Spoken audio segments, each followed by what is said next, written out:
حضرت شمیول علیہ السلام۔ اس زمانے میں حضرت شمیول علیہ السلام کو اللہ نے نبی بنا کر بھیجا۔ آپ علیہ السلام لوگوں کو دین کی دعوت دیتے اور نیک کام کرنے کی تلقین کرتے۔ آپ تو رات کے حافظ تھے۔ بنی اسرائیل کے بہت سے لوگ آپ علیہ السلام پر ایمان لے آئے اور آپ علیہ السلام کی تعلیمات پر عمل کرنے لگے۔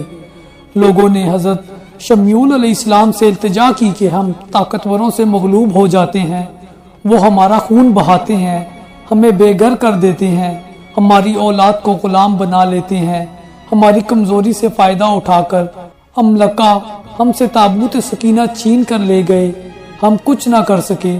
ہم چاہتے ہیں کہ ہمارے اندر اتنی طاقت پیدا ہو جائے کہ ہم ان سے تابوت سکینہ واپس لے آئیں۔ کافروں نے تابوت سکینہ کو لے جا کر بہت نقصان پہنچانا چاہا لیکن کامیاب نہ ہو سکے۔ تابوت سکینہ کی تعریف یہ ہے کہ اس تابوت میں تورات کے علاوہ حضرت موسیٰ علیہ السلام، حضرت ہارون علیہ السلام کے تبرکات تھے، اس لیے اسے مقدس اثاثہ سمجھا جاتا تھا۔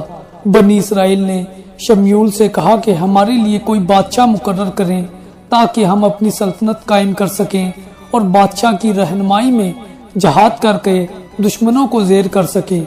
حضرت شمیول نے ان سے کہا کہ مجھے اس بات کا شبہ ہے کہ تم لوگوں کو اگر جہاد کا حکم دیا جائے تو جہاد کے لیے تیار نہ ہوگے، تم بزدل اور ڈرپوک ہو چکے ہو۔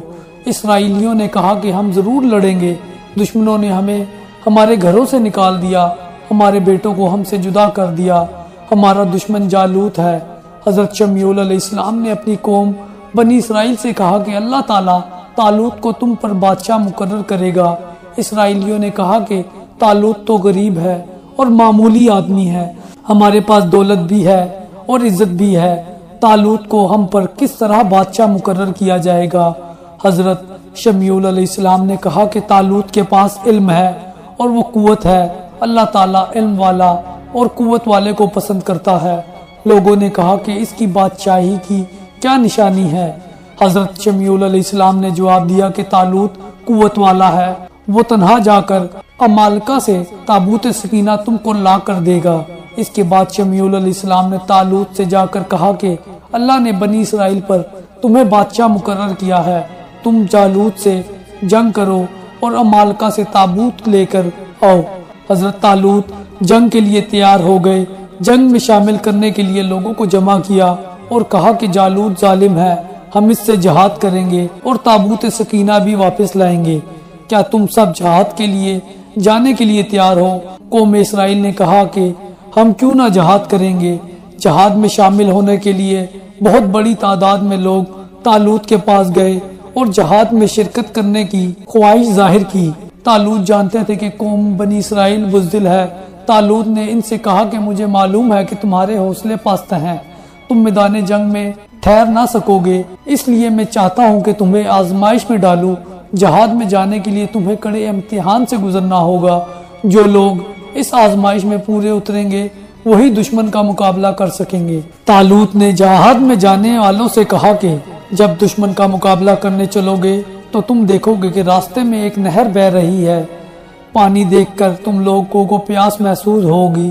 جو لوگ اس نہر کا پانی پیئیں گے وہ ہمارے ساتھ نہیں دے سکیں گے، ہاں اگر حلق ترک کرنے کے لیے چلو بھر پیو گے تو کوئی مذائقہ نہیں ہے۔ چنانچہ طالوت کی اس شرط کو سن کر بہت سے لوگ حوصلہ ہار گئے اور واپس لوٹ گئے۔ جن لوگوں کا ایمان پختہ تھا وہ طالوت کے ساتھ روانہ ہوئے۔ راستے میں ایک نہر ملی، کچھ لوگ پیاس برداشت نہ کر سکے، وہ پیٹ بھر کر پانی پی گئے۔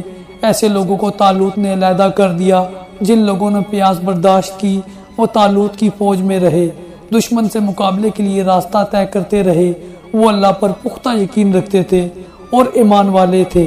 جالوت کو اطلاع مل چکی تھی کہ طالوت فوج لے کر مقابلے کے لیے آ رہا ہے، اس لیے وہ اپنی جگہ سے فوج لے کر لڑنے کے لیے چل پڑا اور میدان جنگ میں پہنچ گیا۔ جب جالوت اور طالوت کا آمنا سامنا ہوا تو دیکھا گیا کہ جالوت کی فوج کثیر تعداد میں ہے۔ طالوت کی فوج میں سے کچھ اسرائیلی خوف زدہ ہو کر طالوت سے کہنے لگے کہ جالوت بھاری فوج لے کر آیا ہے، ہم اس کا مقابلہ نہیں کر سکتے، ہم تو ان کے مقابلے میں بہت کمزور ہیں۔ طالوت نے سن کر ان کو بھی رخصت کر دیا۔ جو لوگ ایمان لا چکے تھے انہوں نے طالوت کا ساتھ نہ چھوڑا۔ ان کا عقیدہ تھا کہ فتح اور شکست اللہ کے ہاتھ میں ہے۔ وہ جم گئے۔